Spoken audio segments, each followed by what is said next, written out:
SCC পিএইচওয়াই SCC দিয়ে কে ঢুকেছো, Sushovan?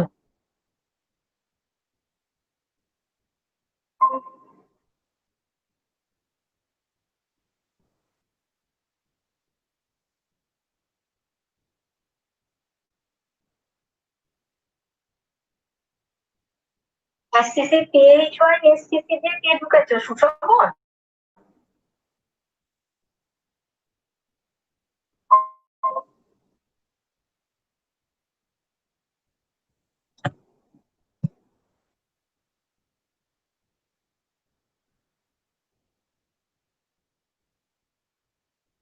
SCC পিএইচওয়াই SCC দিয়ে কে ঢুকেছো?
Hello,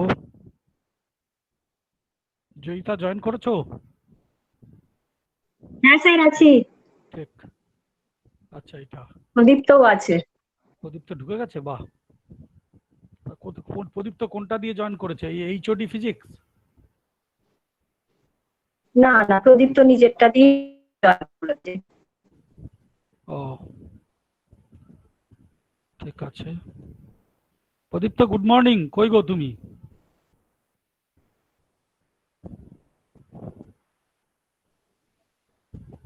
কি হলো, ও জয়েন করে বেরিয়ে কোথাও গেছে হয়তো, যাই হোক। তাহলে হয়তো বেরিয়ে গেছে। হ্যাঁ, একটু আগে আমি অ্যাডমিট করেছি। না ঠিক আছে, ফাইন ফাইন। 10:17 বাজে। এসে যাবে এবার সব। হুম,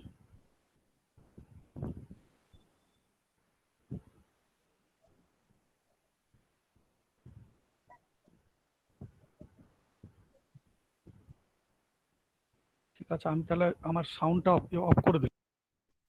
হুম।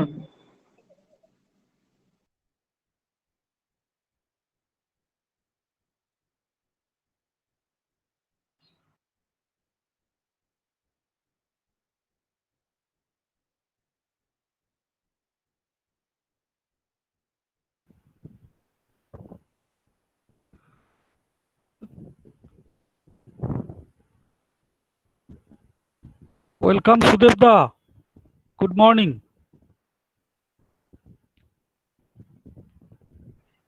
Thank you. হ্যাঁ, ঠিক আছে। আমাদের জয়িতা এবং প্রদীপ্ত অলরেডি দেয়ার। হ্যাঁ,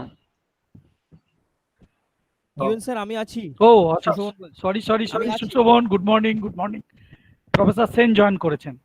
good morning professor Sen. Sushanta da, আমি উপেন। আমাদের ইয়ে অফ করা আছে মনে হচ্ছে। ও আচ্ছা আচ্ছা। সুশোভন এইচওডি ফিজিক্স দিয়ে ঢুকেছো তো? হ্যাঁ হ্যাঁ, ওই তোমার আছে। ওই, হ্যাঁ। সুশান্ত দার মাইক তো অন আছে, শুনতে পাচ্ছেন না বোধহয় নাকি? হ্যাঁ শুনতে পাচ্ছি, হ্যাঁ আর হ্যাঁ, একটু জোরে বললে ভালো হয়। আচ্ছা জোরে আরেকটু। এমনি আমার কাছে শোনা যাচ্ছে ঠিকঠাক? হ্যাঁ হ্যাঁ, হ্যাঁ, আপনার কথা ভালো শুনতে পাচ্ছি। Everything is okay. হ্যাঁ হ্যাঁ,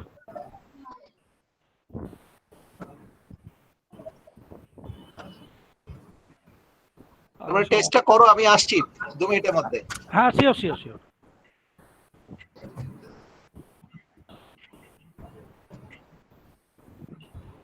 সুশোভন,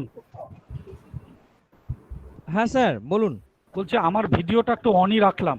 ওই হ্যাঁ যে হ্যাঁ, সব রাখুন রাখুন। জয়েন টয়েন করছে তাদেরকে একটু হ্যাঁ রাখুন। গুড আপনি মর্নিং, স্যার গুড মর্নিং। হ্যাঁ, হ্যাঁ অডিওটা মাঝে মাঝে বন্ধ করে দেবেন যদি না অডিও, লাগে। হ্যাঁ হ্যাঁ যদি না অডিওটা, লাগে। এখন ঠিক আছে স্যার, এখন কোনো অসুবিধা নেই। হ্যাঁ হ্যাঁ হ্যাঁ, এখন কোনো অসুবিধা নেই, নয়েজ তো হচ্ছে না, এখন সবার বন্ধ আছে। হ্যাঁ ঠিক ঠিক ঠিক ঠিক।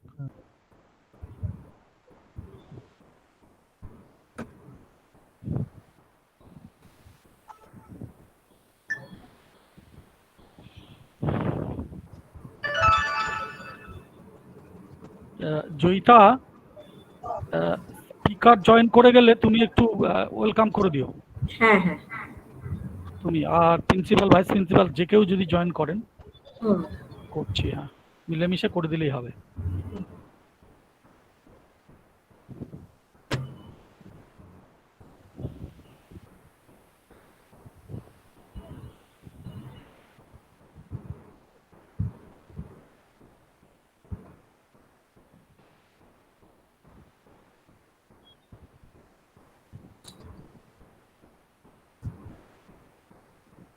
ওই তো, গুড মর্নিং জেমস স্যার।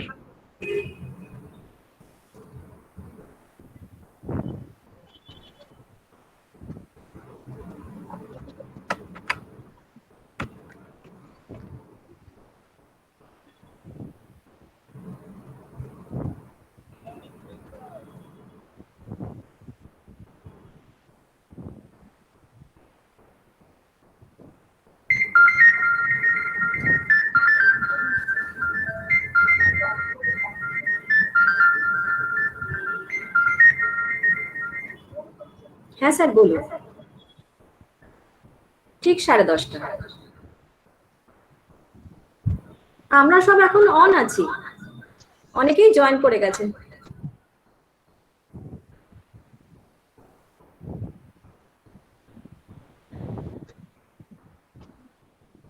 হ্যাঁ হ্যাঁ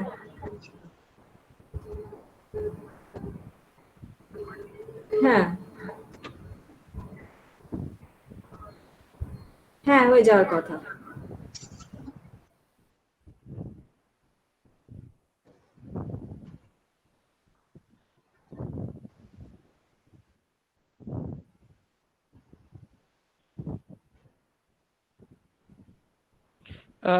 প্রেসিডেন্টকে এখনো বোধহয় জয়েন করেননি, তাই তো? স্পিকার এসছে? স্পিকার এসে যাবে, কালকে আমরা একটু ট্রায়াল দিয়েছি আচ্ছা। 3:30-র সময় সবাই মিলে। আর রেকর্ডিং এর কি পারমিশন নিয়ে নিয়েছে তো? ওহো, আচ্ছা একটু কথা বলে নিচ্ছি। ওটা মানে এই মিটিং এর মধ্যে না, ফোন করে কথা বলে না। আচ্ছা, তাহলে জয়িতা তুমি একটু ফোন করবে। হ্যালো জয়িতা। তবে একটা স্যার আমি বলতে পারবো এই কারণে, মাত্র প্রেসিডেন্ট স্যারই ফোন করেছিলেন, আবার ওনার কি সমস্যা হয়েছে, উনি ঢুকতে পারছেন না, চেষ্টা করছেন। আচ্ছা, না তাহলে অল্টারনেটিভলি তাহলে আমাদের সুদেবদা জয়েন করে গেছেন, সুদেবদাকে তুমি বলে দেবে শুরুয়াত করতে। হ্যাঁ, প্রেসিডেন্টের জায়গায় কোনো অসুবিধা হবে না। হ্যাঁ, উনি যদি না কি বলবে? আমার কিছু লেখা নেই, কিছু বলার নেই, জাস্ট ওই জাস্ট একটু ওয়েলকাম করে দেবেন, তাহলেই হয়ে যাবে। ঠিক আছে, কিন্তু আমার তো স্পিকারের নামটাও লাগবে। না না, আমার কাছে আমি নরমালি এটা লিখে রাখি জায়গায়। ঠিক আছে, let me find out. Sumit Sinha Roy. Okay okay, আমি জয়িতার ইয়েটা অবস্থা নিয়ে রাখতে হবে। হ্যাঁ, দিস ইজ ইম্পর্টেন্ট না। কিছু করার নেই, স্যারের প্রবলেম হচ্ছে আমরা না না, ঠিক আছে ঠিক আছে। আর আপনারা, হ্যাঁ হ্যাঁ, আপনারা সিনিয়ররা রয়েছেন, আমাদের মাথার উপরে এটা একটা বিরাট ব্যাপার।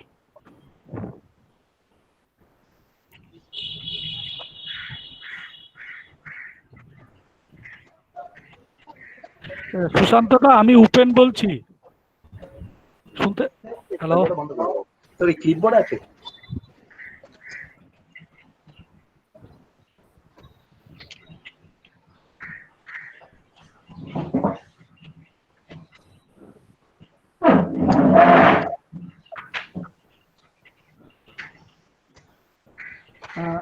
আমরা যখন কালকে আলোচনা করছিলাম সুশান্তদা, হ্যাঁ, কালকে আলোচনা করছিলাম, স্পিকার জয়েন করেছিলেন, জানতে পারলাম উনি আমার কলেজেরই এক্স স্টুডেন্ট, মানে ভিসি কলেজ যেখানে আমি পড়েছি 11-12। আচ্ছা, কি কলেজে? ব্যারাকপুরের college? VC Rahara Ramakrishna mission Vivekananda centenary college. আচ্ছা আচ্ছা, ওখানে কি হাই সেকেন্ডারি করেছিল? হ্যাঁ, আমিও তো, হ্যাঁ, ব্যারাকপুরে বাড়ি। ও আচ্ছা, তো ভালো। হ্যাঁ, আমি প্রথমেই জিজ্ঞেস করলাম যে আপনাকে কি বাংলায় বলবো, তো বললো আমি ব্যারাকপুরের ছেলে, ব্যাস। তারপরে সেটি খুব মিশুকে। হ্যাঁ হ্যাঁ, ভালো লেগেছে, খুব ভালো লেগেছে কালকে আমাদের ইন্টারঅ্যাক্ট করে। আমাদের নরমাল মিটিং হলে আরো ভালো লাগতো। হ্যাঁ হ্যাঁ হ্যাঁ হ্যাঁ, আমরা সবাই ছিলাম, খুব সুন্দর ইন্টারাকশন হয়েছে। উনি একটু প্রেজেন্টেশনটা দিয়ে একটু টেস্ট করে নিলেন। আচ্ছা, হ্যাঁ, অনেক গল্প টল্প করলেন, বেশ খুব ভালো লেগেছে।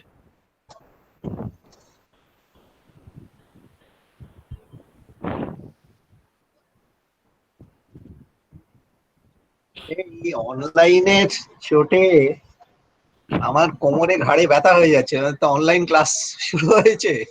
ওহো, তাকিয়ে তাকিয়ে। আর আপনি কানে ওই যে ওই হেডফোন নিচ্ছেন না?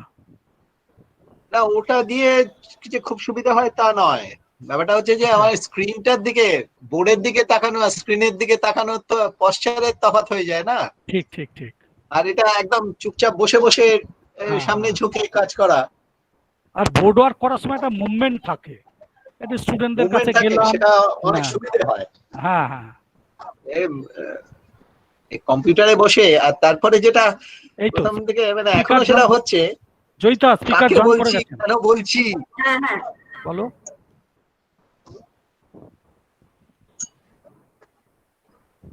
এই আমি একটু ক্যামেরাটা অফ করছি, খাওয়া দাওয়া করছি।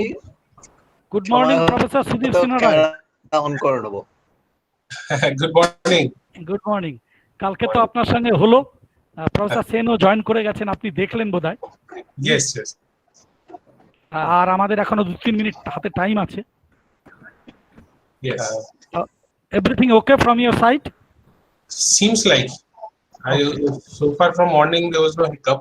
So I guess পরেও কোনো hiccup হবে না। আশা করা যায়। Good morning Sumit. Good morning, কেমন আছেন?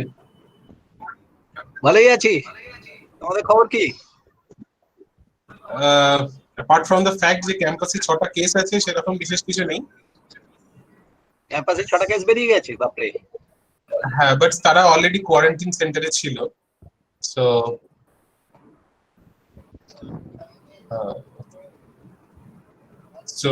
সেইখান থেকে আর কি ইটস বেটার। মানে তারা আগে থেকেই কোয়ারেন্টাইনে ছিল, তো বাইরে থেকে এসেছিল, তো সেখানে আর কি ইয়ে হয়, দেখা যায়। তো অরিজিৎ মাহাতো আর somebody started presenting. হ্যাঁ আমি দেখছিলাম, আবার চলে গেল। ওকে, ও ভাইস প্রিন্সিপাল স্যার জয়েন করেছেন। Good morning vice principal sir. হ্যাঁ, good morning. Good morning, welcome. Very good morning. Very good morning. আমরা 2-3 মিনিট দেখি, প্রেসিডেন্ট যদি জয়েন করতে না পারে মান্ডি তাহলে থেকে আরেকজন আমরা জয়েন শুরু করে করেছে, দেব। দেখতে পাচ্ছি। আইটি মান্ডি। হ্যালো সুমিত, কেমন আছেন? অরিজিৎ মাহাতো আর somebody started presenting.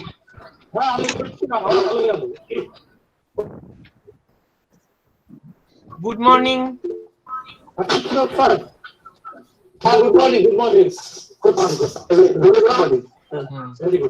আমরা 2-3 মিনিট দেখি, প্রেসিডেন্ট যদি জয়েন করতে না পারে। দেখতে পাচ্ছি। হ্যাঁ,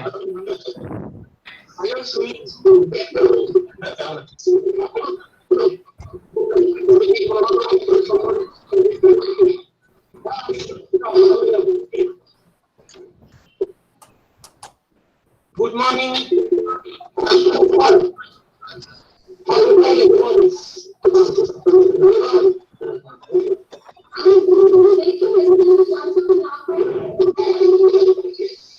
May I request Professor Subhajit Rai Chaudhary to mute your mic? Okay, thank you. In between, our Vice Principal Sir, Dr. Supratim Das, has conveyed his message.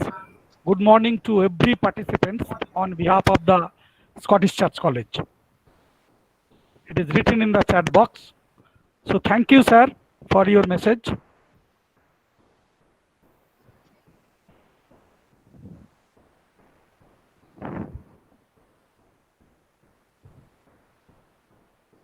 Could our president join yet? না, 10:30 বাজে। So let us start. আমরা কি শুরু করে দিই নাকি? হ্যাঁ হ্যাঁ হ্যাঁ হ্যাঁ। ঠিক আছে।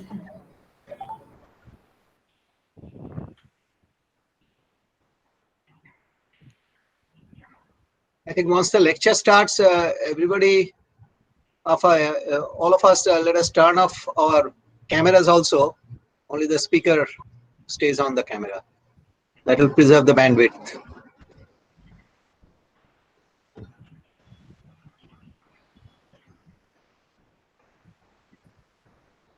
Joyita,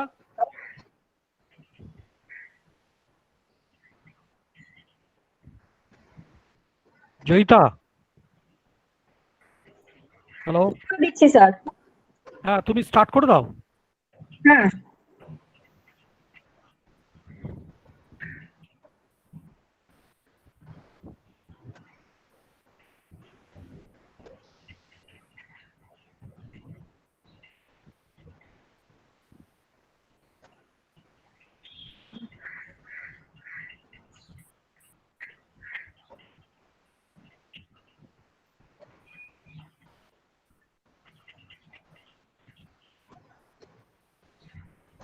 Good morning to all dignitaries, guests, and my dear students. On behalf of Former Students Association of Physics, Scottish Church College, I welcome you all in the Professor James Dassarma Memorial Lecture. Especially, I would like to mention, in spite of his busy schedule, our Vice Principal, Sir, Dr. Supratim Das, has joined today's program. Welcome, sir. Since the year 2005, we assemble once in a year to pay our regards to the legendary teacher, Professor Jyotindra Mohan Dassarma. Due to the present pandemic situation, this year, we have no other option than this kind of virtual meeting. We are honored to have Professor Sumit Sinha Ray as the speaker of today's program. I request Professor Sudhir Bhattacharya, the Vice President of Former Students Association of Physics, to inaugurate the program with his address. Thank you, Joyita. This is Sudhir Bhattacharya here. So, on behalf of the Former Students Association of Physics of Scottish Church College, let me welcome also, and on my personal behalf, let me also welcome Dr. Sumit Sinha Ray with a very interesting topic. And we are all looking forward for this talk. This is a very short welcome, and I also welcome all other participants who have joined here, the Vice Principal of the Scottish Church College, other faculty members of the Scottish Church College, and the students. So I'll not take much time on this. So we'll rather go directly. I'll request the speaker to start because then we have some more time instead of. So let's go directly to the speaker and request him to start the program. No. In between. Sir, 1 minute. Yeah, please. Before that, we would like to hear a few words from our head of the Department of Physics, yeah, Dr. sure. Upendra. Please. Sure. Sorry, Upen. So No. this remarks. Yeah. Thank you. Yeah. Okay. Thank you. Yeah. So very good morning to you all.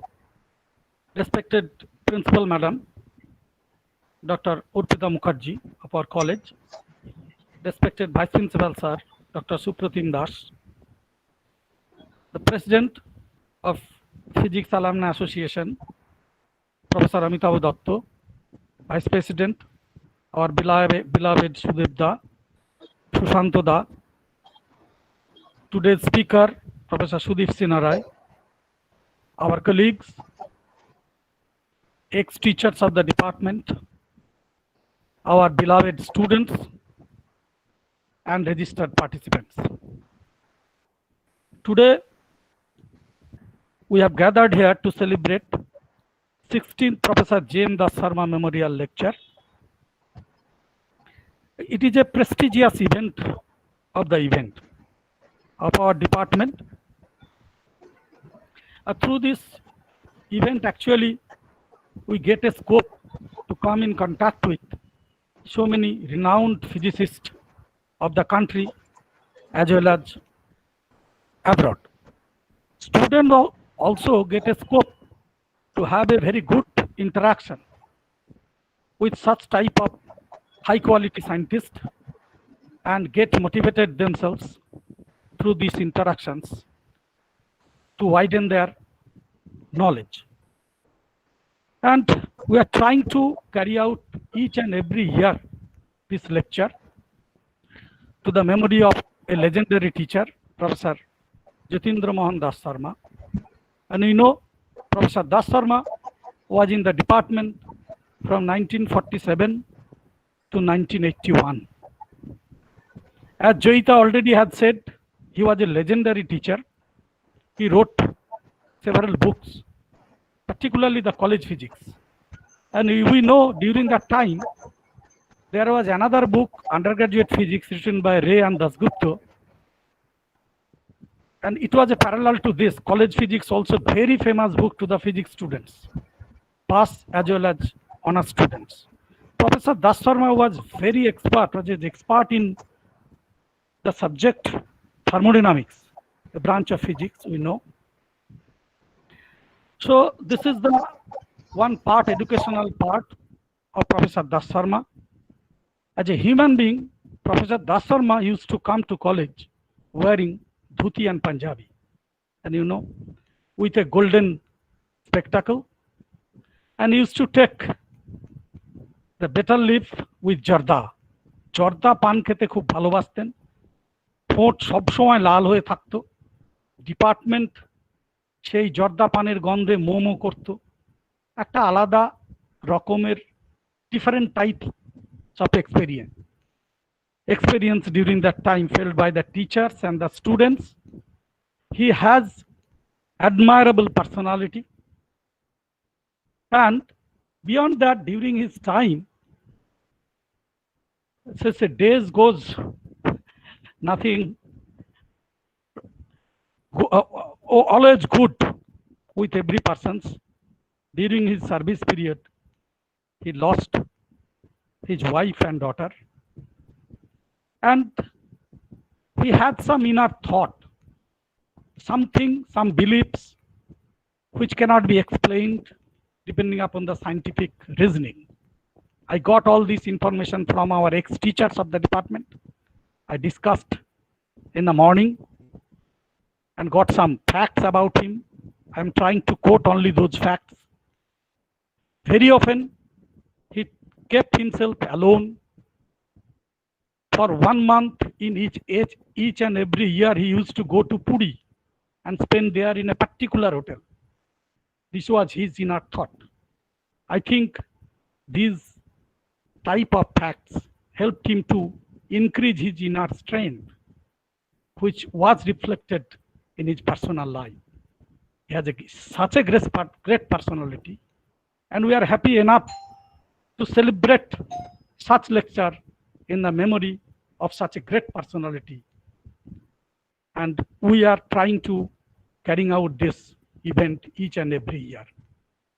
We thank you all and thank Professor Sumit Sinha Ray to deliver such lecture. Earlier, so many great scientists, including Professor Ashok Sen, was a part of this lecture. So today we are going to have 16th Professor J.M. Dassarma lecture. Thank you all. I am handing over microphone to Professor Sushant Sen to introduce today's speaker, Professor Sumit Sinha Ray. Thank you. Thank you, Professor Mandi. Am I audible? Yes.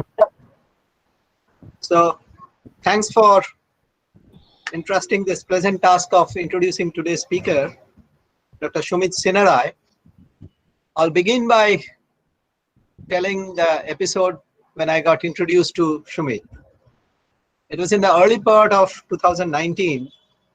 I was visiting IIT Mandi. And in Mandi, there is a bus service to commute between the two campuses. So during one of those bus rides between the North and South campus, I heard a young, enthusiastic gentleman speaking very excitedly about his experience of doing some experiments in a simulated zero-gravity environment. The explanation was so vivid and so captivating that I couldn't resist the temptation of gate crashing into the discussion and join the group. That's how I came to be introduced to Sumit, and thereafter we had several occasions to meet in the coffee shop, on the aisles of the institute, here and there on the roadside. And that's how I came to know that he's an assistant professor in the School of Engineering at IIT Mandi, where he joined in 2017. Also, that he belongs to our state, did his bachelor's in metallurgical engineering from Jadavpur University, but then moved to the United States, doing his PhD from the University of Illinois at Chicago, where he later joined as a postdoc under the supervision of Professor Alexander L. Yerin, a distinguished professor at the University of Illinois, Chicago, and a stalwart in the field of electro spinning rheology of polymers, and heat mass transfer. Sumit is also an adjunct assistant professor in the Department of Mechanical and Industrial Engineering at the University of Illinois at Chicago now. So far, he has published more than 20 articles in peer-reviewed international journals with an H index of 12. At IIT Mandi, he is working on several aspects of heat and mass transfer phenomena, energy conversion and storage using nanoarchitecture from polymeric materials. So far, he has been involved with 5 external and internally funded research grants and is currently mentoring 3 PhD and 5 MTech students along with 1 JRF. Apart from these, he is also avidly involved with NSS activities across Mandi town and is also a sports enthusiast, loves to write and recite poems in his leisure time. What he did not mention in this written note that he also enjoys cooking. That I got to know during our interactions across the coffee table and many more. But every time we met, the discussions finally centered around the zero gravity experiments.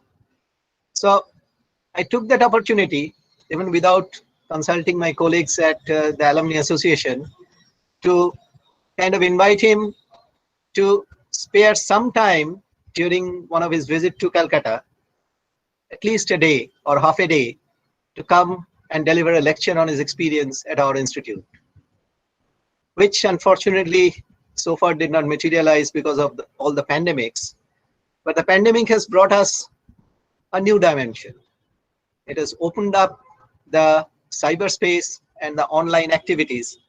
And the association has so far organized several such webinars. So using this opportunity, when our secretary, Dr. Joyita Chaudhary, told me whether we can explore a lecture from Sumit, I called him up one morning and he readily agreed. So thank you, Sumit, for agreeing to deliver the lecture at our Alumni Association. And with that, I hand it over to Sumit. So it's all yours now. One thing, sir, our president, sir, has joined. He was facing some technical problem. So we would like to hear a few words from him.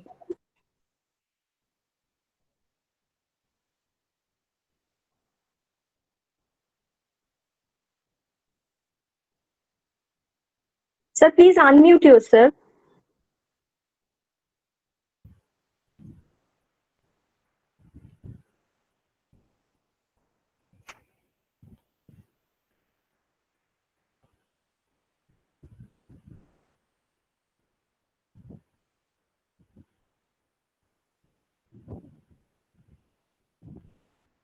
Sir, we cannot hear you.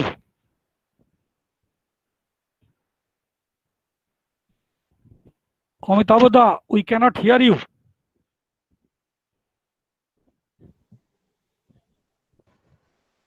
I think Some problem. let us hold him up for the concluding remarks. Let's continue with the lecture now. Yeah, that will be better. So Joyita তুমি স্যারকে একটু telephone করে ব্যাপারটা বলে দাও যে আমরা আপনার কথা শুনতে পাচ্ছি না, প্রফেসর সেনের সাজেশন অনুযায়ী আমরা আপনাকে এই শেষের দিকে বলার ইয়ে করব, আমরা এখন শুরু করছি, নালে উনি মনে করবেন কিছু একটা। হ্যাঁ, ওকে স্যার। হ্যাঁ, so may I request Professor Sumit Sinha Ray to start your lecture, please. President sir থেমে গেছেন, সুতরাং আমরা শুরু করি। হ্যাঁ, okay. Good morning, everyone, and Professor Sen, thank you very much for this lovely introduction. I was meaning to tell this story, but I guess you covered the bases. So thank you once again for inviting me. And I hope I would be able to add some value to this already prestigious lecture series. So this is this talk that I am going to deliver is mostly it's mostly a story. and I hope that the students who are associated today, they get to know a little bit about what lies beyond what they are conventionally studying. So I hope that during my presentation, I do believe that there will be a lot of questions that many of you may have. I would like to answer them, but try to see beyond what is there, and it is experiments and research and everything will happen over the phase of time, over the period of time, for many aspirants like us. But how to incorporate that with I would rather say an unearthly experience, and how to experience that and how to gain insight in research, in modern research, in futuristic research, that is something that I would like to touch upon in this lecture. So let's see if you, I hope that my screen is visible. So if any of you confirm on that. Not yet. Is it visible now? Yes, yes. It is coming. Yeah, it has come. Okay, so there are a lot of videos in it, and a lot of if you the videos will have sound, and so if you are not able to hear the sound, it would be bad for me, because because that's where the fun is. So I hope that all the videos run, and then you will get a feeling of it. So the topic of today's talk, as you are already aware of, is my experiments at zero gravity. When I was writing this title of it, and I was just very mechanically writing it, and then my wife came and told me that you should make it a little fun. So yes, but the flying in zero gravity, or flying around, circling around, that's one aspect of it, but science has its own aspect. So I would like to touch upon how we integrated the thermal science over here with zero gravity aspect. So first, I will take you to my ride, to my journey. How did we come to that D-Day where this all happened, and then I will slowly get on to the fact how why did it happen, what did we do, and then where the future can lie in regards to what we have done. So if I have to tell it like a story, and I hope that you won't mind a good story. So if I have to tell it like a story, so I have to start it like once upon a time there were these crazy old young people in their jumpsuit, jumping in joy in front of a large aeroplane, written novice pass on it, and having jumps and wearing jumpsuit written 0G ESA etc. on their suit. And if you hover somewhere here, probably you will find me jumping in joy as well, and an old guy over here, 64, Professor Alexander Yaring, was my guide at that. So this is funny, because what happened actually that took us to this point where in the middle of daylight we are all just jumping in joy like that. So that was after our flight that actually took us to zero gravity. It is not real zero gravity; it was a simulated zero gravity. We had a series of experiments that we had to do. So it's a parabolic flight, which we call it. So it's a basic physics, 10th, I think 11th or 12th grade problem. Flight moves up, it stops its acceleration, reaches to that point where the gravity and acceleration matches, and it makes a small parabola where you feel weightless. So that is so this is all about it. Now there are many countries. I mean, there are several countries, not too many. At least India doesn't have it. So I wish India had it. They have these drop towers where they take you up to 1,000 meters and they drop you from there. You get about 3 to 4 seconds of weightlessness. You can measure a couple of things, but not in an aeroplane like this. Having an aeroplane is limited. So what happened on that day? Why these people are jumping in joy? Maybe some of their experiments were successful, some of them not. So what I would like to do is to take you quickly to that day, and and slowly will build up on it. So this is, if I have to show it in a video, this is what happened. So nerds standing in front of an instrument, flying, as you can see, and it's a giant big instrument, and with a 0G flight, and me wearing a jumpsuit. But wait a second, how did that happen actually? So let me take you back, okay, onto the flashback side. So this is what a 0G parabolic flight actually looks like. Well, so it's not a real 0G, it's about 1.8 microgravity, and before that you have hypergravity of 1.8 G. So a plane actually, like over here, A310, these kind of Airbus. So what they do, they fly straight for several kilometers at a speed of 820 km per hour for 6,000 meters, and then they go up for about 20 seconds with 50-degree nose up, reach up to about 8,000 meters, and at about 685 km per hour, they reduce their acceleration and they reach that weightlessness of zero gravity or 1.8 microgravity.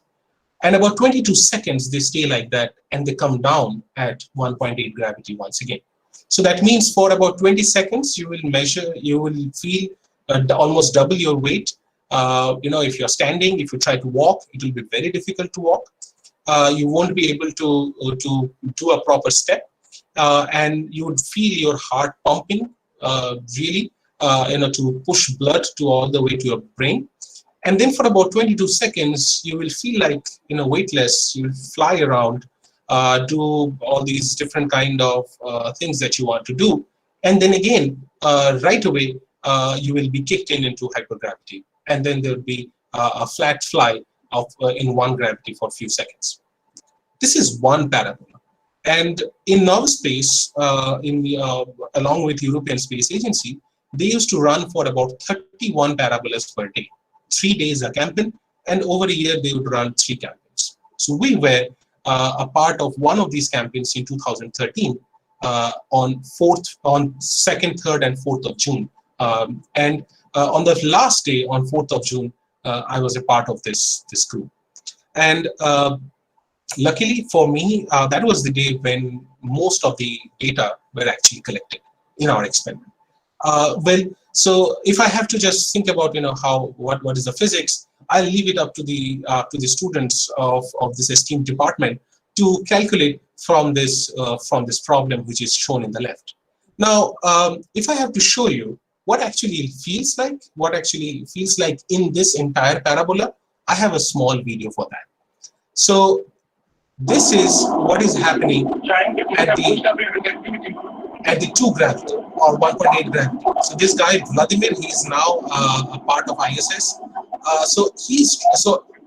This is not. I mean, yeah, I was used to weigh like 90 kg then, but for me, difficulty was that I was trying to push about 100 kg up. So now, so this is where I am right now. So this is like last. I have done, and then again, it came to 0 gravity, and I just flew up. I wasn't there anymore. I could not control my body. So this was it.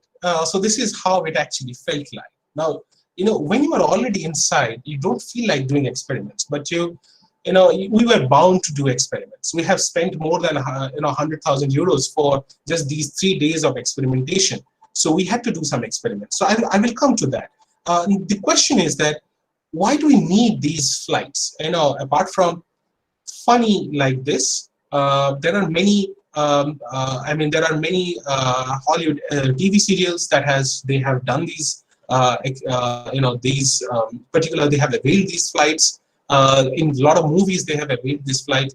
So apart from recreational purposes, these 0 gravity flights have many to offer, because they are the practice ground. They are the tutorials for all these astronauts. They go up to ISS, and when they go to ISS, and they have to stay weightless all the time. They do not. They have to be trained in a simulated condition like that.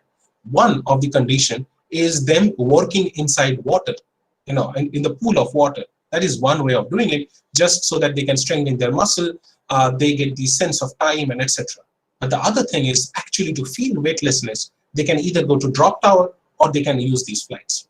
Now these flights give much more time than a drop tower, and hence they prefer these.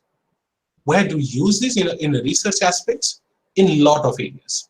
Well, I have just listed only a few. There can be many others. Well, one of the most important area is this one over here, on which I am hovering my on the cursor. So they were trying to grow spinach leaves, and they wanted to see how in zero gravity, the growth of these plants actually happen, how they're affected. Of course, if you want, these were antioxidants, nano antioxidants, and how they actually can deliver the drugs to the muscles, and because astronauts, they lose a lot of bone mass, so how they can retain the muscle strength. So these were there. Thermofluid is one area where I was mostly interested in, and that gives a lot of flavor in zero gravity, because gravity distorts the underlying physical phenomenon, a lot of effects. So when you have a vapor bubble growing on a hot surface, you have seen it while making tea probably. So you see these small bubbles forming and they leave the surface. In Earth condition and in Moon condition also, this is not difficult. And these bubbles are actually very good form of taking away the heat from very hot surfaces. But in zero gravity, they won't go up. However, boiling on a surface is probably the best possible heat transfer mechanism that can be there with a high scope of removing drastic heat. But in zero gravity, that won't happen because buoyancy is not playing a role there. But in zero gravity, what researchers can definitely study is the interface, how the vapors is moving, how the liquid is traveling around the vapor bubble, how the cold fluid is rushing down. So these things can be very well studied. Also, motor control, muscle strength, these are other areas where people would like to study in simulated zero gravity flights before going into ISS. Now, getting into ISS is very costly. It's going to cost you millions of dollars. But if you run these experiments, simulated condition, where you can see that how less energy requirement is there in your experiment, and you can a little bit of guesstimate of how your experiment is going to run, and how the experiment can be boiled down to a very simplistic setup, so that the astronauts, who are mostly pilots and probably some engineers who are not adept in this field, they can run these experiments and can extract data. So these flights, these parabolic zero gravity flights, actually are the breeding ground for these brilliant ideas. Now, when you are in these parabolic flights, the biggest challenge is the instrument weight. For us, it was 180 kg. It cannot be more than that. And the amount of power that you can attract or you can get from the aircraft was about 1800 watt. So you have to limit all your experiment in this. Extremely challenging, but extremely insightful. Well, so now if I have to talk about the D-Day, what happened on that day. So now I give you the prelude of why we wanted to do, why we wanted to study in a parabolic flight. The basics is that my advisor, Professor Alexander Yarin, had a project from NASA, and he wanted to study the effect of nanotextured surface for enhancement of boiling heat transfer. And he had a partner from TU Darmstadt. His name was Professor Cameron Tropia, along with Peter Stephen. So they cooked up a project, and they somehow managed to get into this European Space Agency parabolic flight. So in the month of March, when I was preparing these nanotextured surfaces, my brother, Dr. Sumit Sinha Ray, who was also in this lab at the time, he was running the heat transfer experiments, and he knew what was going to happen. Somehow I had no idea. And then I was mostly invested in developing the surface, which can actually help in maximum heat transfer. I got a call from my advisor. I went to his office. Suman was there, and he suddenly, in his heavy Russian accent, told me, "Sumit, you are going to Germany and then France, and you are going to zero gravity flight." And I was shell shocked. I was stunned, And I was happy, elated, everything, but had a lot of fear because I was just 1 year then in that lab. Within a year, getting that kind of opportunity was huge for me. I gladly accepted it. Managed the visa, flew to Darmstadt, spent there a couple of days perfecting the instrument, and then drove about 1,200 kilometers to Bordeaux. It's a heritage city in northern France, and then for 7 to 10, we were there for about 10 days, 7 days of pre-experimentation and 3 days of experiments. So my day was on 4th of June 2013, and there, everybody were senior. I was the junior most, and on 5th of June, the medical team actually told me that you cannot have you have a lot of restrictions coming to this flight. And I said, yeah, I know. I had done EEG. My heartbeat and everything is fine. My health condition is perfect. But then they said, no. Apart from that, you cannot have milk at night. I said, okay, I don't like milk. I said, like, okay, you cannot have tea or coffee in the morning. And like, okay, that's going to be a little difficult because being Bengali, we have this knack of having tea in the morning. So I said, okay, but I can avoid. And then you have to be here by 6:30 a.m. for the medical examination so that you can fly at 7:30. And I said, okay, that's going to be difficult. But anyway, we are practiced in coming here at 6:30. So I will do that. And he said, don't work hard. And you have to have 8 hours of sleep. And you have to get up by 5 a.m. to be here. So I said, okay, that's stringent. And then I realized why he was making these stringent reasons. Because in our team of researchers, we had 3 Germans and 2 Indians. And all the Germans, mostly the guys, they kind of started feeling nauseating after coming back from flight. And their experience was very bad. It may sound of loads of fun, flying in zero gravity, but physically it was extremely demanding.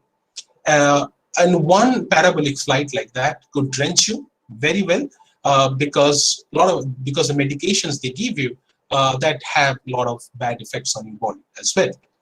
Well, so what happened is that most of the Germans actually failed, and it was all left with one tiny small German girl and 2 Indians.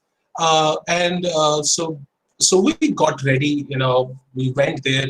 And I was the youngest one, so the doctor actually gave me an extra cc of scopolamine.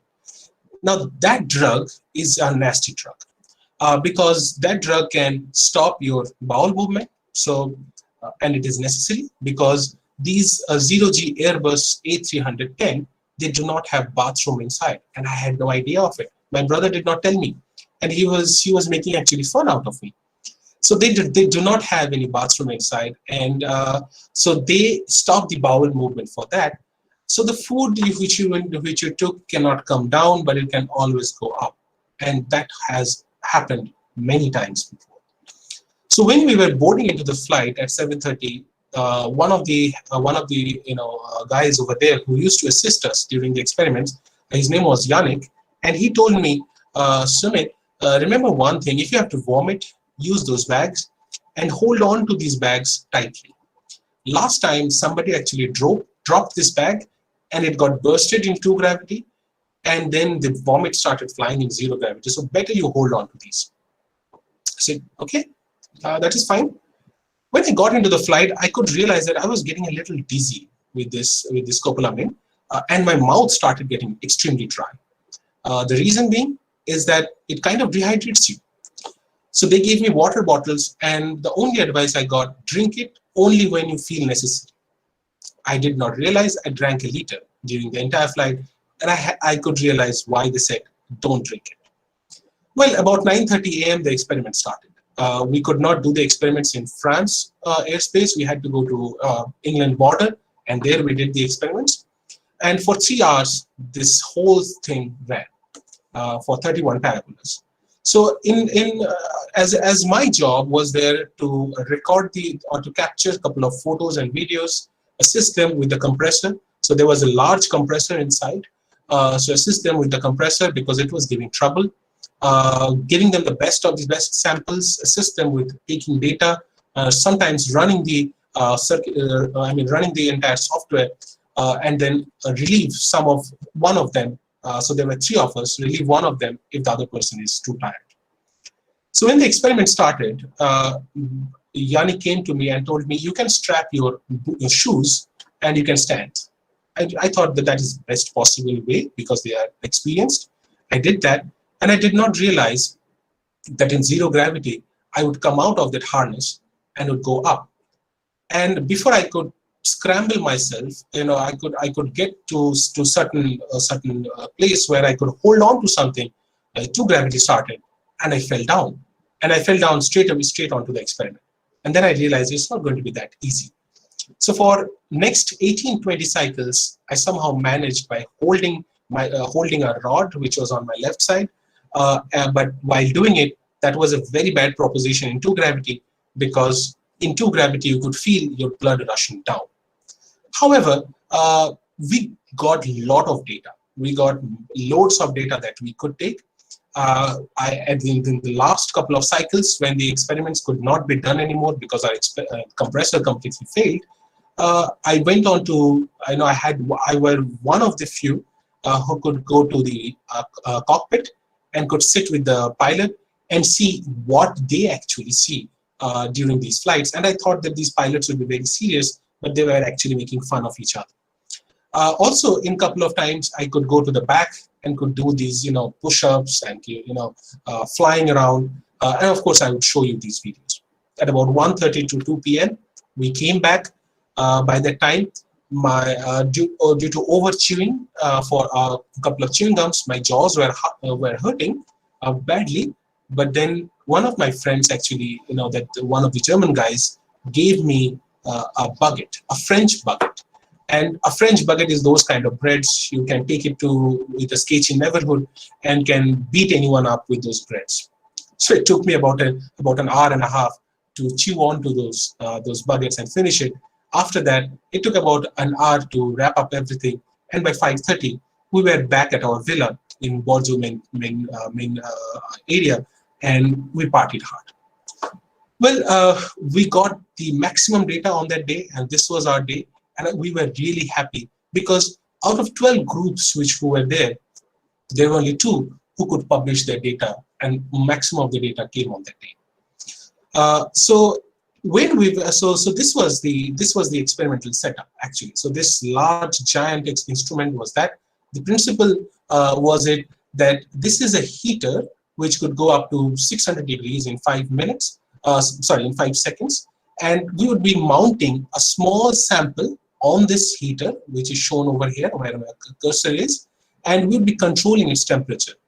And one drop of liquid will fall onto the surface, and that droplet we would be able to see. And this is the droplet generator chamber, and we'd have a high-speed camera to see it.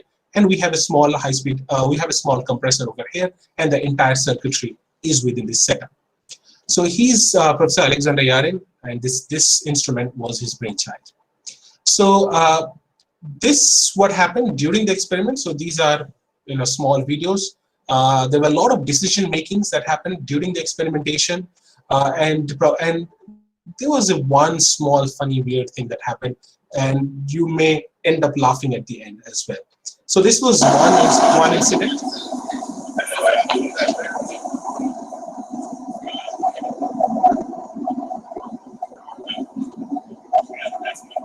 So on the background, as I run this video, on the background, if you're able to hear, what happened when you are getting into this 1.8 gravity, they say, pull up.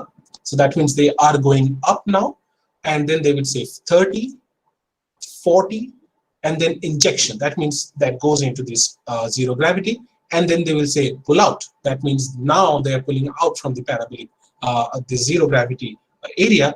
And then twice gravity starts again. And you could see immediately people reacting to that.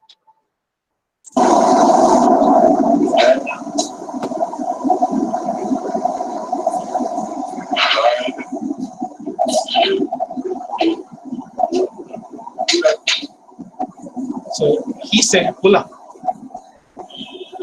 Now you hear 40 and 30.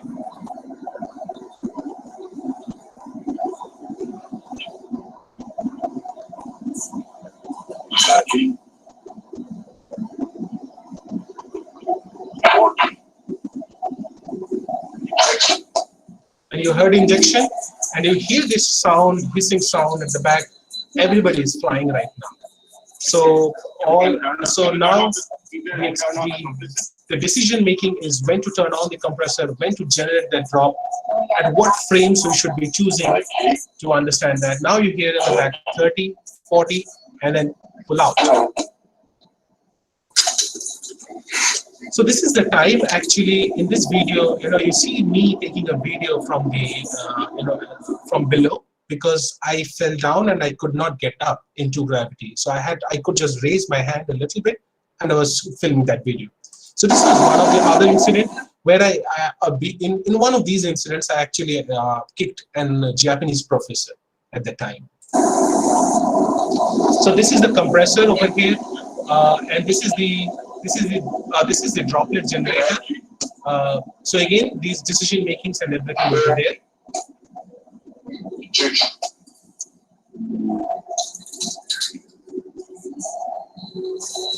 And this is where I decided to have a little bit of fun.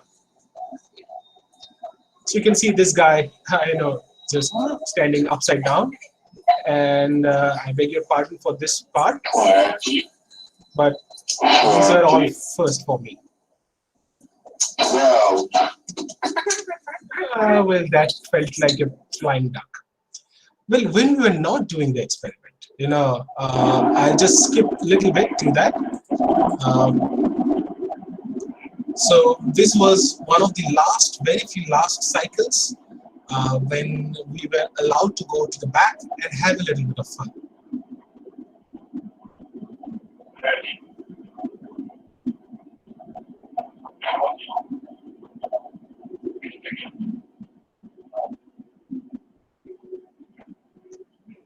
For a very brief microsecond, you could actually feel that you won't be able to control your body. So this guy at the back, he was already doing a couple of days, so he were more or less familiar with it. I was afraid, so I was holding on to this rod. And now then the pull-out comes, and we have to get to a point where we should not move that much. Also, if you try to move, this will hamper your motor stabilities as well. Okay, so the question is now coming to the business end. What did we study? Well, we actually studied spray cooling of high power microelectronics in zero gravity. As Professor Sen was mentioning that a lot of discussions happened on cooking. So I was a little bit of cooking enthusiast at one point of time before I got married. So those who cook and those who don't even, but see them, you'd see that if your frying pan is really hot and you try to put one droplet of water onto your surface, you'd see that the droplet, runs away from the surface. That phenomenon is what we call it as light and frost phenomenon. That is the point of minimum heat transfer in the boiling regime. Well, that happens because the evaporation takes place so quickly that majority of the droplet sits on a vapor pillow and it hovers onto it. And whenever the area where pressure is less, it moves to the direction and leaves the surface. What we wanted to study is, can we reverse this phenomenon? So in one of the cases when, in these two cases where one individual droplets we could hit onto the surface, so this was a smooth bare copper surface, and this was one of the nanotextured surface, we could actually see that in this case, in the second case, we could remove double the heat from it, despite the fact that it was all in zero gravity. So taking the droplet, reaching it onto the surface was the most difficult part, and not only that, reaching to the surface and pinning onto the surface, which was otherwise difficult anyway due to very high temperature, shows the efficacy of that surface itself. Now the question is, why is this happening, and why suddenly we want to invest so much of time in studying these heat transfer phenomena? The reason was our motivation was for for microelectronics cooling. So now if you see these pictures over here, every one of us like the idea of automation. Just think about it. There are about 80, 90 candidates who are seeing it. The data, all this data that we are generating is being processed somewhere else. And not only our data, there, in that place, in that somewhere, in that area, in that shaded area, which is running under air conditioning, etc. Billions and billions of people's data is processing. So when you process that much of data, you run a small computer, you work on, you play a little bit of game on your laptop, and you see how hot that laptop gets. Your cell phone gets hot so much. We like these automation. So just think about when billions of data is processing, the amount of heat that can be generated is drastic as well. Just think about an UAV which has to fire a missile, and that contains a lot of microelectronics. And in that, there will be a lot of power electronics which would be generating temperature as much as 140, 150 degrees centigrade inside the component. And that heat has to be dissipated out as well. Well, the problem in modern world is that we are increasing the number of transistors every now and then, but our clock speed is somewhat limited. That means the calculation that we can do is somewhat limited at the speed of it. But we are all doing it at the smartphone level. By 2016 itself, we are at a smartphone level. So that many billions of transistors in an integrated circuit. So that produces tremendous amount of heat. But processors has gotten smaller. Every now and then we need, light, compact laptop without a bulky fan inside. And then heat transfer has to be efficient. There is a certain called TDP, thermal design point, which actually shows how much heat can be dissipated. Your regular i5, i7 laptops are rated for about 90 watts. A gaming laptop can well go up to 300 watt of heat that needs to be dissipated.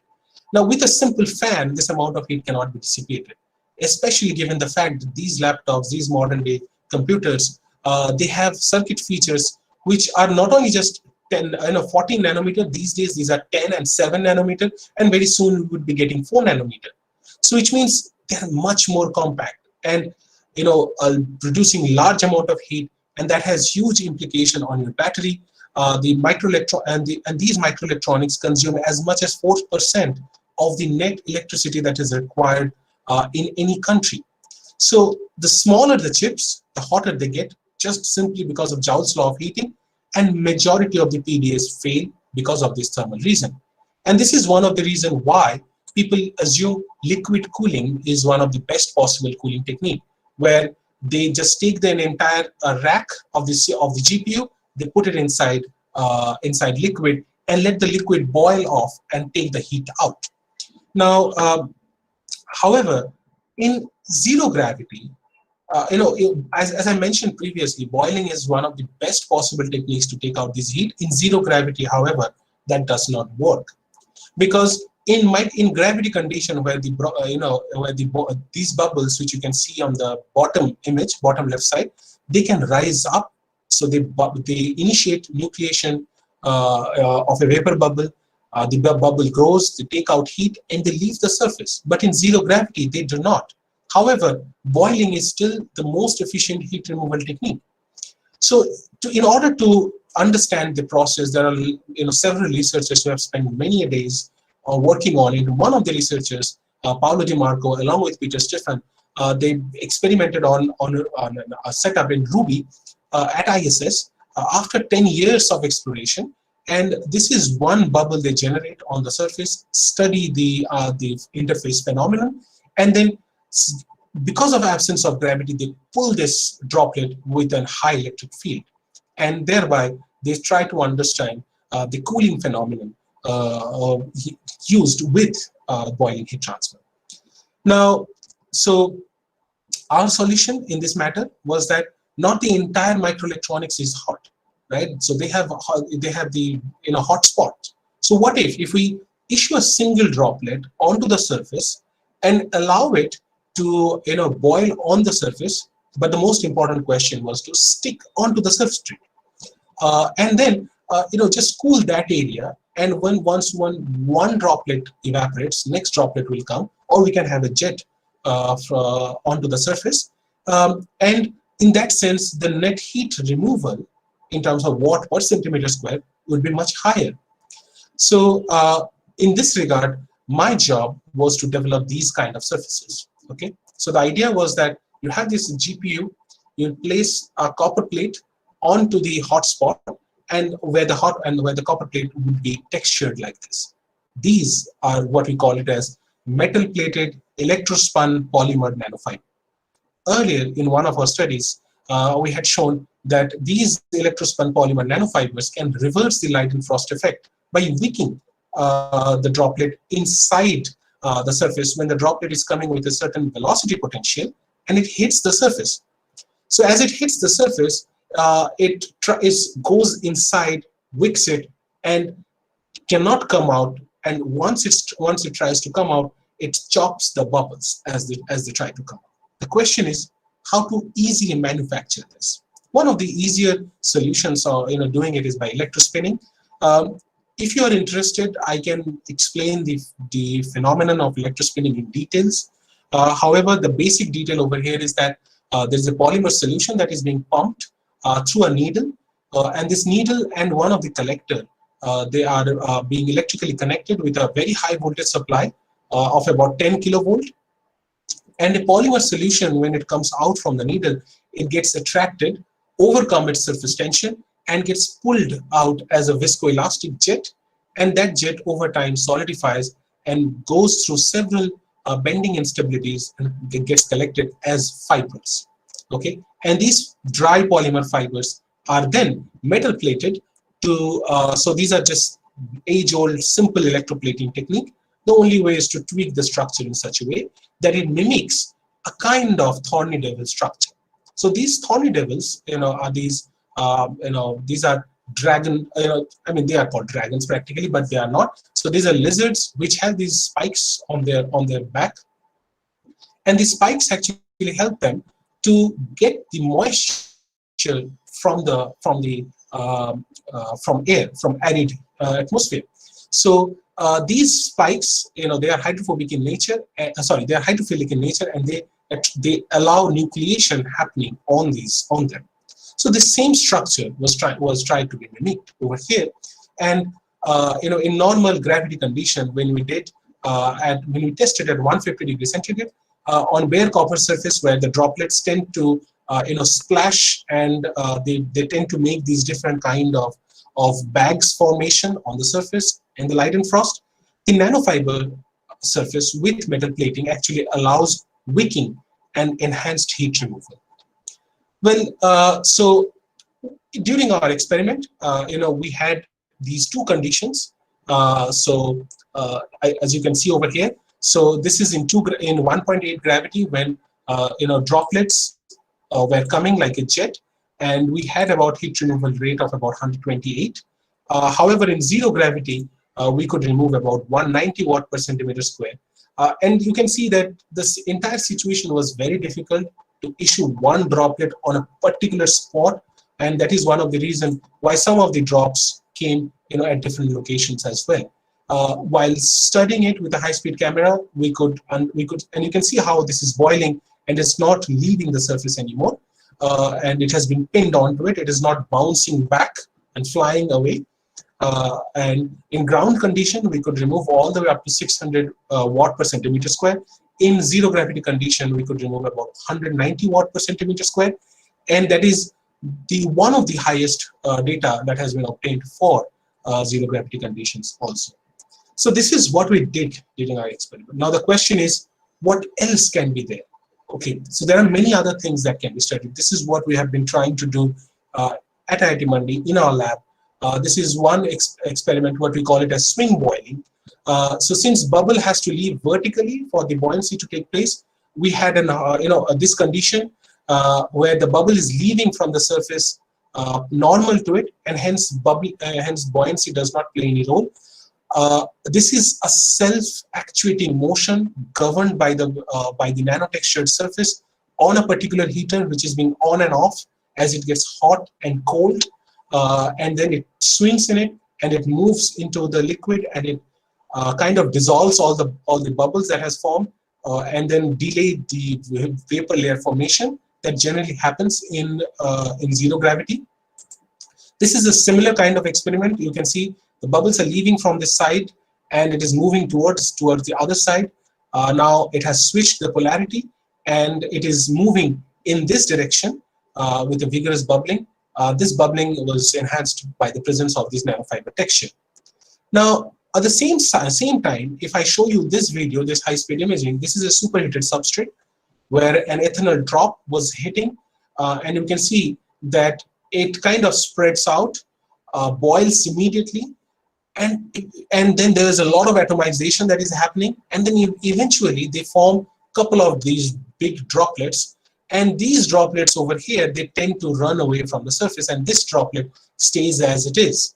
It is not changing its volume at all, and it is trying to go towards the edge where it can leave.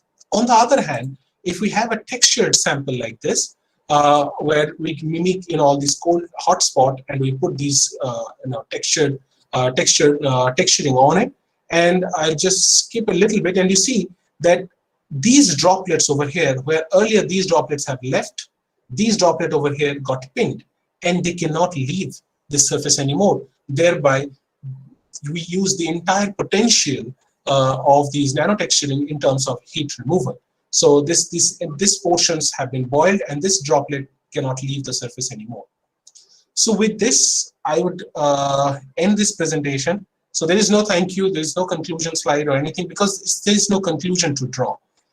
Zero gravity has a lot to offer, and zero gravity experiments have a lot to offer, and as I have mentioned, that these experiments are practically, pathway to International Space Station, and I believe, with time, our students would get a lot of these, would take or would derive inspiration out of these, and would be able to go beyond and do the experiments, okay, and would make their own mark. And I hope that very soon in India we'll get to see these kind of experiments happening as well.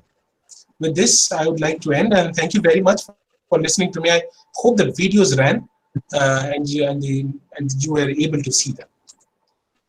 Thank you.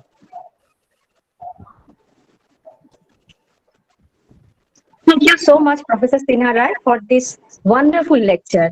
It was a great experience. Thanks a lot.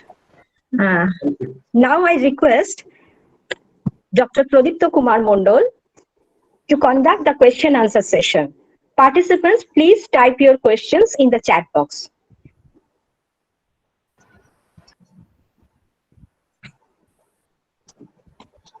So I hope, Professor Sen, I was able to deliver the exact things which probably you were not able to get the entire picture of that day. I hope I was able to deliver the entire picture of that day. Yeah, it was very nice. Although I had a few interruptions during the course of lecture because of the network problem, but overall I could understand it. Okay, thank you. Because being in the microelectronics field, I'm aware of the problem, so I could sort of fill in the blanks. Okay, great. Myself, Pradipta Kumar Mondal. Good. All of you hear me? Am I audible? Yes. Yes.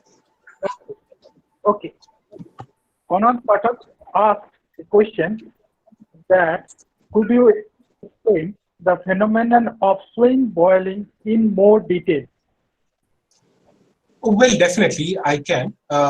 So I have to go back to the presentation, if it is okay. So let me show this. So this, so what was there?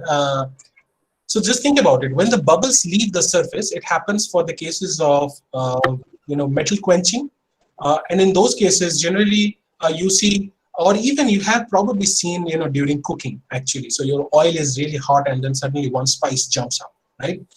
Because one small droplet of water or small droplet of oil just bursted because of the presence of that.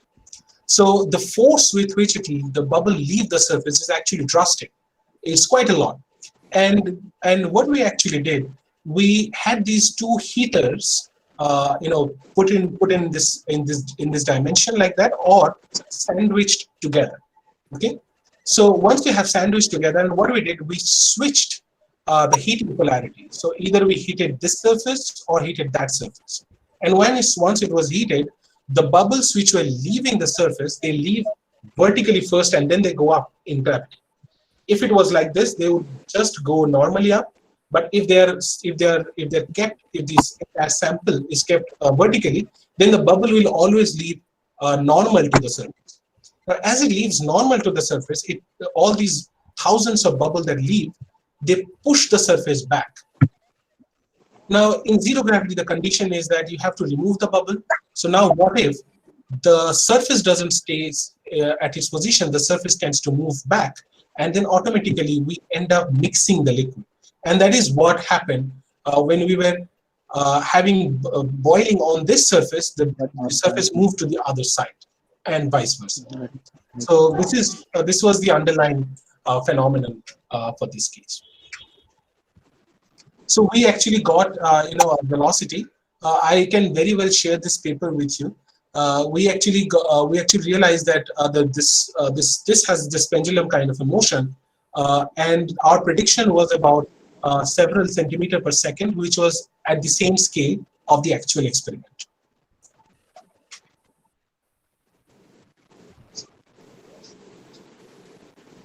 So I hope this answered Mr. Pathak's question.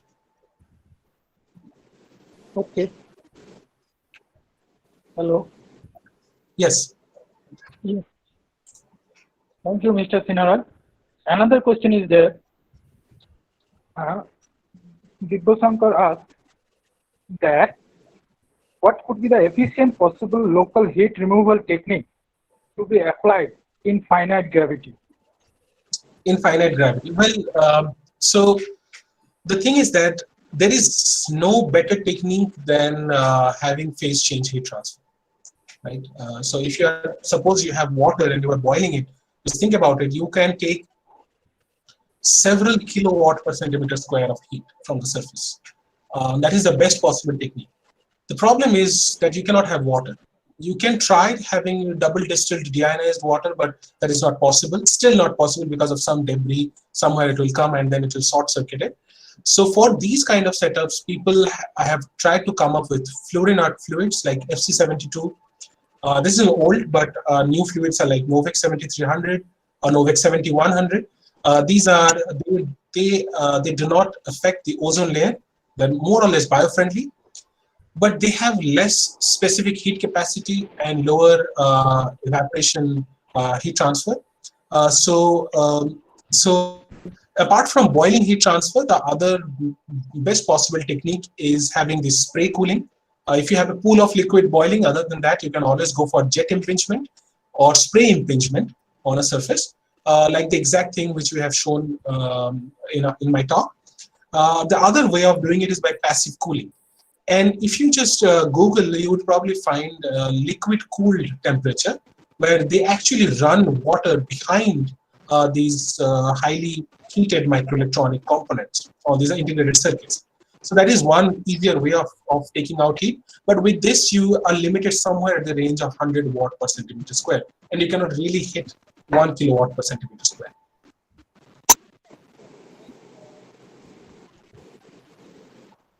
So thank you, Dr. Actually, Sinha Ray. Dibbo Shankar has too many questions.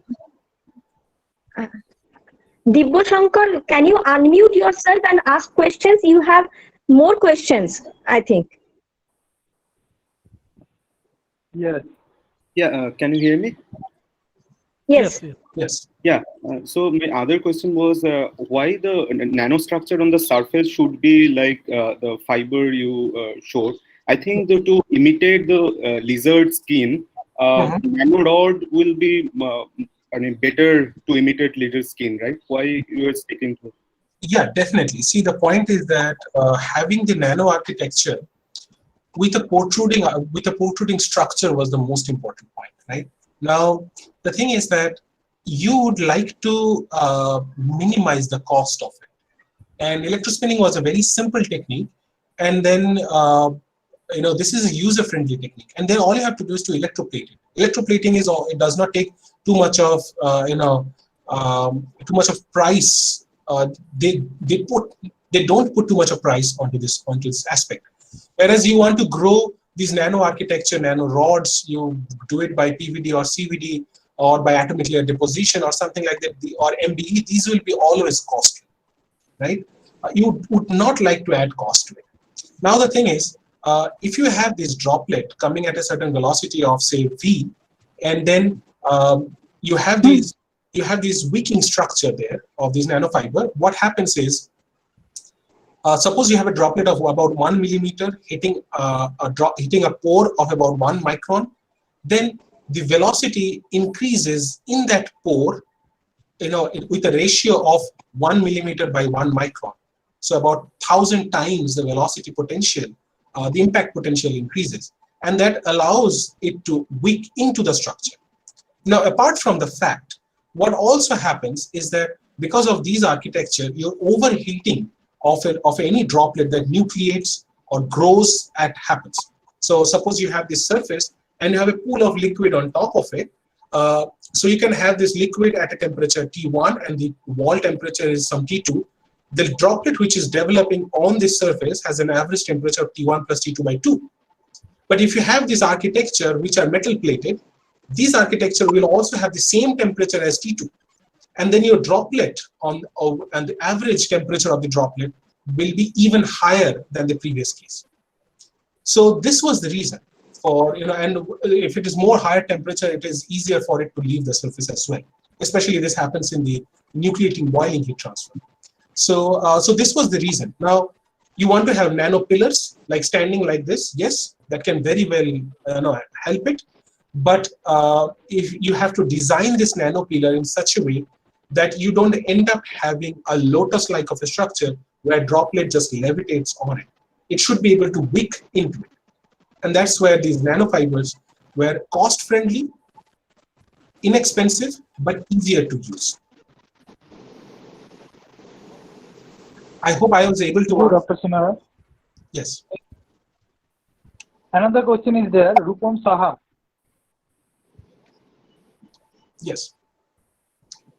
In microelectronic devices, can we create such zero gravity situation as of now? If not, where are we standing currently to apply such amazing zero gravity in physics and electronics? Well, the thing is that the first line of the question probably was not right. So you want to so zero gravity is a condition. You want to use this for microelectronic devices. Yes. So see, the semiconductor devices will run like they run in zero gravity, like they run in normal gravity condition. So they would be same. But the problem, what will happen is the heat that the amount of heat that will be generated here and there, they will also be same. In terms of cooling it is the question. Now there is one more, especially probably this will be of interest for physics students, creating a defect-free single crystal. Now it's not that difficult. It is not that easy in creating in normal gravity condition.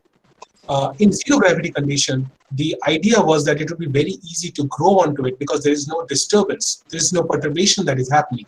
Unfortunately, people have seen that it is not that easy. I guess Professor Mandi would be able to shed some light onto it as well when we were discussing about it yesterday. Because of a lot of disturbances that happen, disturbance from the pump, disturbance from the entire system that is vibrating, these disturbations, these frequencies, they affect the nucleation and growth. So under a very stringent condition, you can expect some dendritic growth in a particular direction, perfect defect-free crystal as big as possible in zero gravity, and probably that is where in electronics industry we may see a lot of changes happening. But other than that, cooling microelectronics in zero gravity is still a big challenge, especially the fact that the side which faces the sun goes temperature as high as 150 degrees C. On the other hand, it is as low as minus 40 degrees C.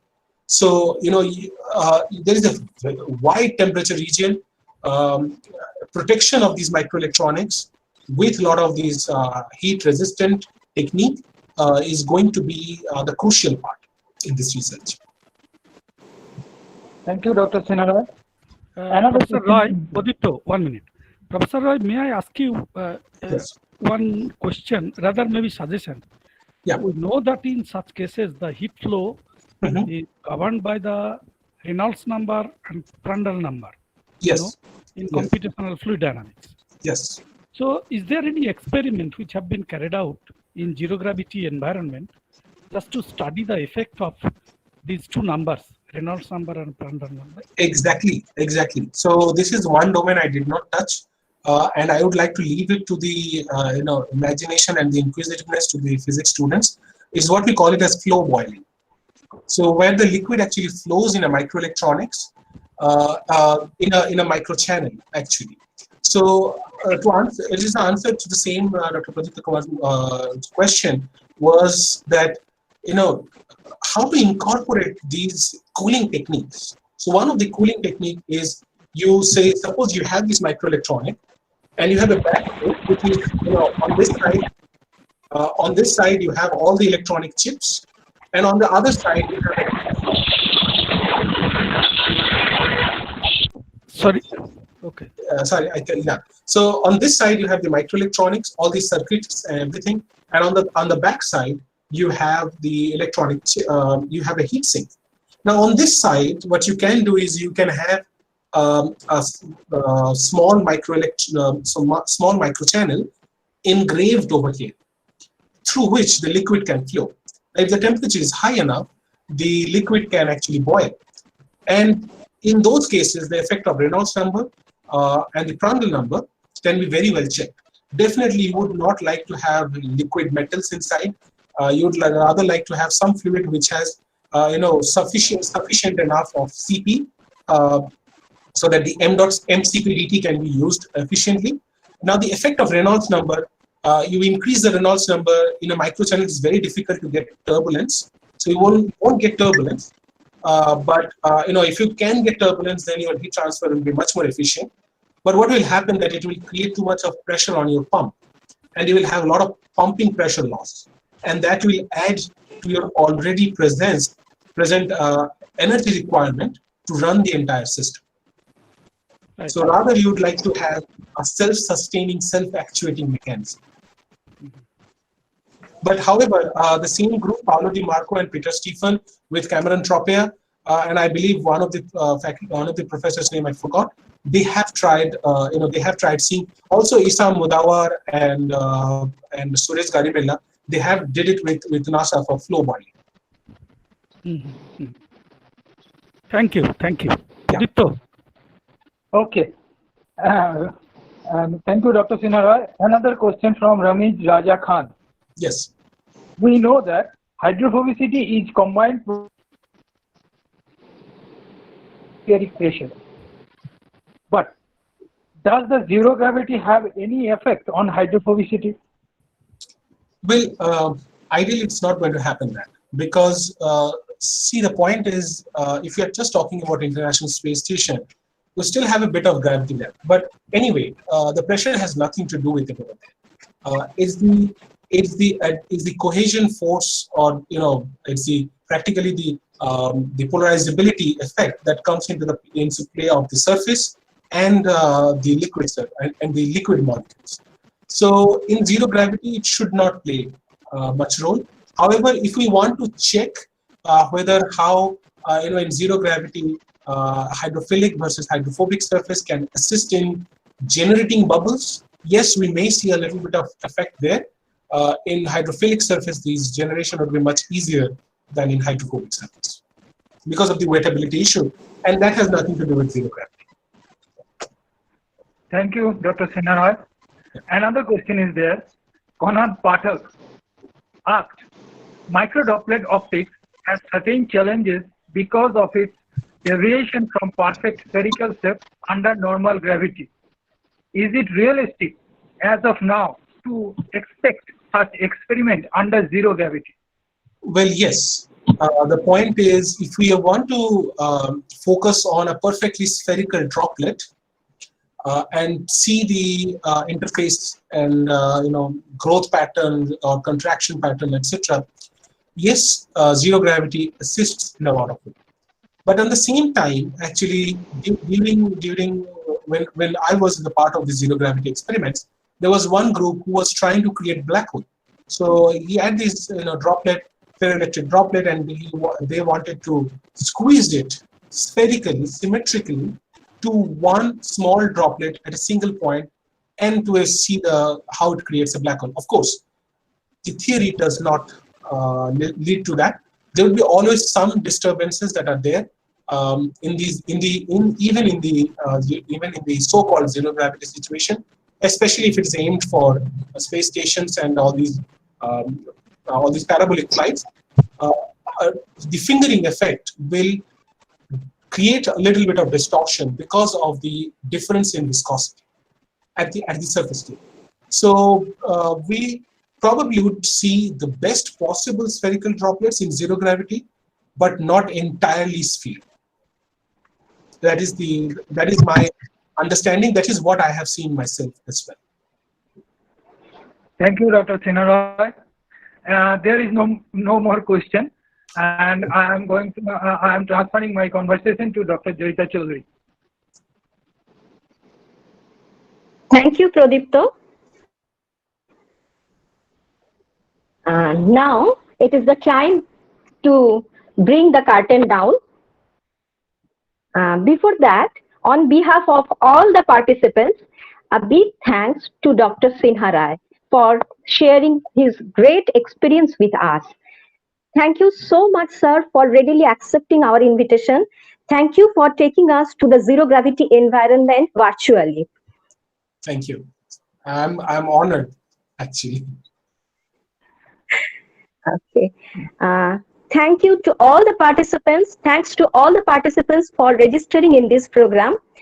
I am grateful to college authorities, especially Principal Dr. Orpita Mukherjee and Vice Principal Dr. Supratim Das for the support they provided in the arrangement of this webinar. Whatever we have done today came to this shape because of continuous guidance from the President of Former Students Association of Physics, Dr. Amitabh Datto, Vice President Dr. Sudev Bhattacharya, Dr. Sushant Sen, our Head of the Department, Dr. Upendranath Nandi, and Treasurer, Dr. Shatodal Bhattacharya. Tremendous efforts of my other colleagues, Pradipto, Joydeep, and especially Sushobhan made it possible. And last but not at all the least, students of the department. I will not say thanks to you. For every need of the department, you were there, you are there, and I believe you will be there. And this tradition will continue in the Department of Physics. As Secretary of Former Students Association, I am taking the responsibility of all inconveniences faced by the participants in today's program. Thanks to the participants again for patient hearing. Stay safe. Hope to meet you soon in a real meeting, not a virtual one. Thank you.